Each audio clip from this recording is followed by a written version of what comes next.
জলপাইয়ের আচার তৈরির মৌসুমে এই আচারটা তৈরি না করতে পারলে কি যেন অসমাপ্ত থেকে যায়। আসসালামু আলাইকুম, আমন্ত্রণ জানাচ্ছি আজকে এপিসোডটি দেখার জন্য। আশা করছি কাছে দূরে সবাই অনেক বেশি ভালো আছেন। আমার মায়ের রেসিপিতে খুব সহজভাবেই জলপাইয়ের আচার তৈরি করব। আশা করছি অনেক বেশি ভালো লাগবে। টক ঝাল মিষ্টি এই আচারটি খেতে কিন্তু অসাধারণ লাগে। ভালো লাগলে লাইক কমেন্ট শেয়ার করে পাশে থাকতে পারেন। এখানে 2 কেজি পরিমাণ জলপাই নিয়ে নিলাম। জলপাইয়ের বোটাটা প্রথমে ছাড়িয়ে নিতে হবে এবং ভালোভাবে পরিষ্কার করে ধুয়ে নিতে হবে। পানিটা যখন ফুটে উঠবে তখন জলপাইগুলো আমরা দিয়ে দেব এবং 10 মিনিট জাল করে নিতে হবে। এই অবসরে মশলাটা রেডি করে নিলাম। এখানে 1 টেবিল চামচ পরিমাণ পাঁচফোড়নে নিয়ে নিতে হবে। আস্ত পাঁচফোড়ন, আস্ত জিরা 1 চা চামচ এবং আস্ত সর্ষে নিয়েছি। কালো সর্ষেটা দিলে কি হবে, একটা ঝাঁঝ হবে খুব সুন্দর এবং ঘ্রাণ হবে। এই হলুদ সর্ষেটা দিলে হলুদ সর্ষের পরিমাণ একটু বেশি দিয়েছি।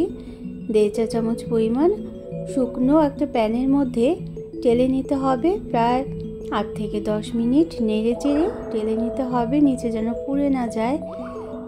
প্যানটা খুব বেশি গরম হয়ে যাওয়া যাবে না, এজন্য লো মিডিয়াম আঁচে নেড়ে চেড়ে যখন ধোয়া উঠবে এবং একটা ঘ্রাণ ছড়িয়ে পড়বে আর মশলাগুলো উপরের দিকে ফুটতে থাকবে, ঠিক তখনই কিন্তু একটা ঠান্ডা প্লেটের মধ্যে নামিয়ে নিতে হবে। তো জলপাইয়ের আচার অনেকেই কিন্তু অনেকভাবে আমরা তৈরি করে থাকি। এই আচারটা আজকে টক ঝাল এবং মিষ্টি পরিমাণটা ঠিক রেখে ঠিক এভাবে করে তৈরি করছি। এটা খেতে কিন্তু অসাধারণ লাগে। এভাবে করে যদি তৈরি করে রাখতে পারেন তাহলে সারা বছরই খেতে পারবেন এই জলপাইয়ের আচারটা।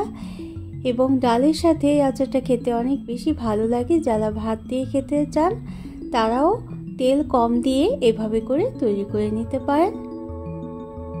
তো আমাদের জলপাইটা ফুটে উঠছে।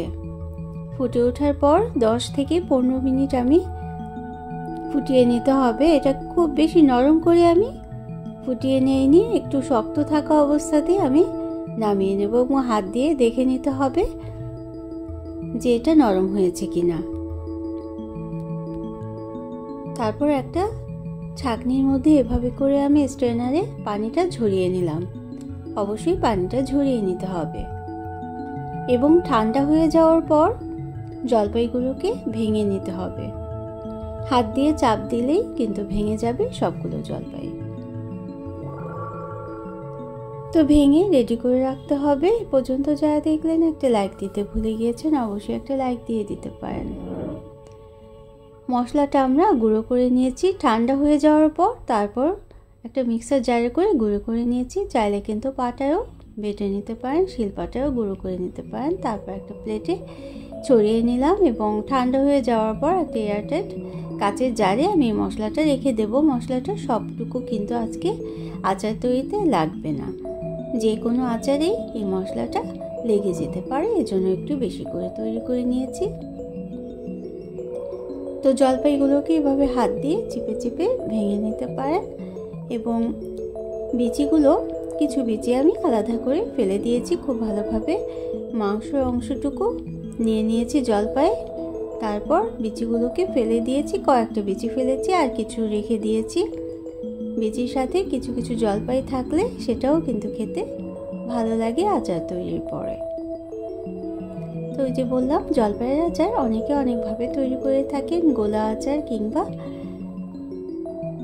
তেলের আচার, এভাবে একদিন তৈরি করে দেখবেন। এটা কিন্তু ভাত অথবা খিচুড়ির সাথে অনেক বেশি ভালো লাগবে খেতে। তো এখানে 2 কেজি জলপাইয়ের জন্য আমি 1 কেজি চিনি দিলাম। 1 কেজি চিনি আমি 2 বারে দিয়ে দেব। 1 টেবিল চামচ পরিমাণ শুকনো মরিচের গুঁড়ো, 1 চা চামচ পরিমাণ হলুদের গুঁড়ো, 1 চা চামচ ধনে গুঁড়ো এবং সামান্য জিরে গুঁড়ো দিয়ে নেড়ে নিতে হবে। চিনি দেওয়াতে পানি উঠে যাবে, চিনির পানিটা উঠে যাবে এবং নাড়াটা খুব সহজ হয়ে যাবে। এখন আচারের একটাই কাজ, নেড়ে নিতে হবে। নেড়ে চিনির যে পানিটা আছে সেটা শুকিয়ে নিতে হবে। আচার তৈরি অনেকের কাছে অনেক ঝামেলা মনে হয়, চাইলে কিন্তু মশলাটা অন্য আরেক দিন তৈরি করে রাখতে পারেন এবং জলপাইটাও আরেকদিন তৈরি করে তারপরে আচারটা তৈরি করতে পারেন। সেক্ষেত্রে কিন্তু অনেকটাই সহজ হয়ে যায় এই কাজটা করা। ঝালের জন্য এখানে শুকনো মরিচের গুঁড়ো 1 টেবিল চামচ এবং চিলি ফ্লেক্স দিয়েছিলাম 1 চা চামচ। টক মিষ্টি যে কোনো আচারে ঝালের পরিমাণটা একটু বেশি না হলে কিন্তু খেতে ভালো লাগবে না, বিষয়টা খেয়াল করতেই হবে।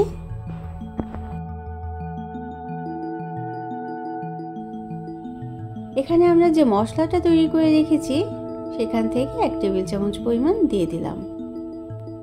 এই মশলাটা একেবারে শেষের দিকেই দিতে হবে। মশলাটা যদি প্রথম দিকে দেয়া হয় তাহলে মশলার যে একটা ঘ্রাণ থাকে সেটা কিন্তু নষ্ট হয়ে যেতে পারে। এজন্য আচারের চিনির পানিটা যখন শুকিয়ে আসবে ঠিক তখনই কিন্তু তৈরি করে রাখা মশলাটা দিয়ে দিতে হবে।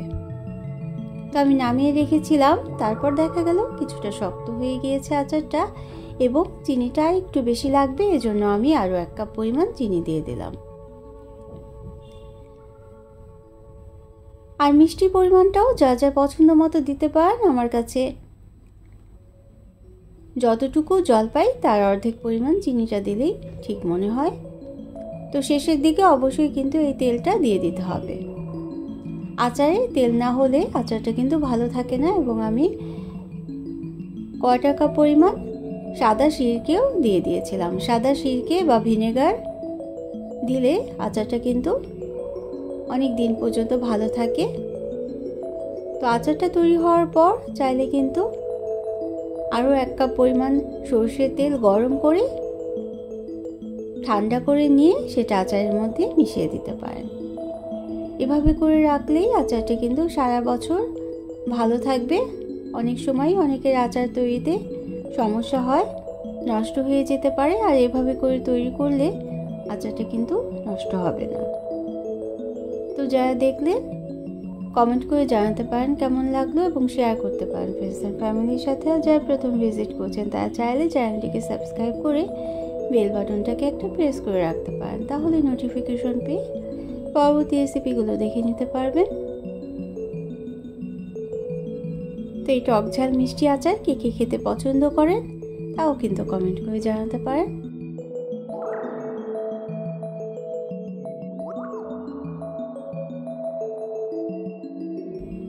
তো অন্য কোনো দিনে অন্য কোনো রেসিপি নিয়ে আসবো। সেই পর্যন্ত সবাই অনেক বেশি ভালো থাকবেন।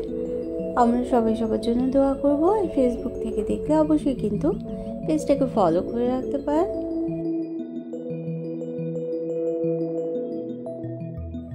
Thanks for watching. আল্লাহ হাফিজ। আসসালামু আলাইকুম।